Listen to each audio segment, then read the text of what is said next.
Dr. Kemi Health. Let's talk about Professor Moji Adeyeye, the Director General of NAFDAC, Nigeria's parastatal for food and drugs.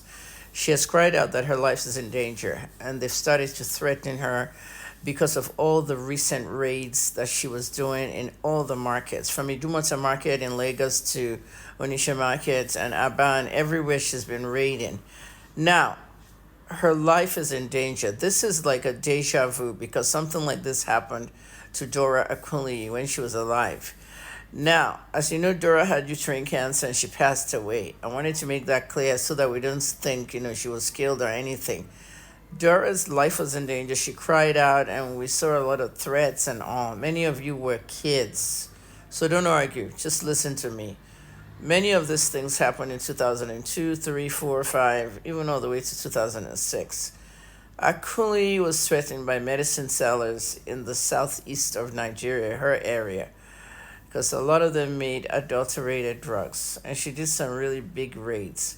Now, the problem with Moji Adeyeye is that Professor Adeyeye is doing things she should have done before now.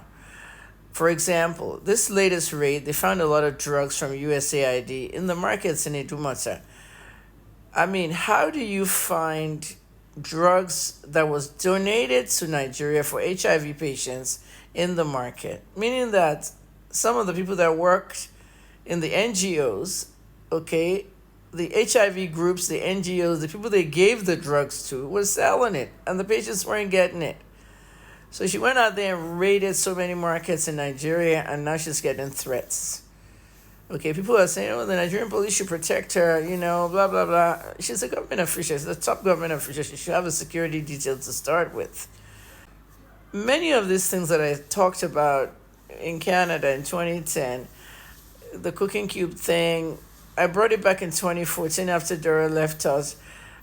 This lady didn't do anything.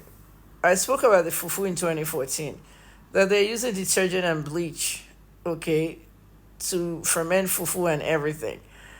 I also spoke about, there was one more thing I spoke about, carbide. I talked about carbide a lot in 2013 and 2014, and this lady didn't do a thing. Buhari reinstated her appointment for another 5 years, and at the end of the day, look at where we are now. I went on the NDLA spaces between 2022 and 2024, and I was always calling out NAFDAC. That NAFDAC should work closely with the NDLEA, that some of these drugs shouldn't be at these markets. You can buy tramadol in a market in Nigeria. I went undercover and I videotaped an Aboki guy selling me tramadol, even bargaining with me. And then I told him I didn't want in the end. I hadn't paid him. But many of these things have been done so late. And I really hope they don't harm this woman. I really do hope so. Because people are desperate now. These are hard times. If you come into a market now and grab everything somebody's selling, they're upset, not to talk of drugs. And she has to do her job. This is Nigeria.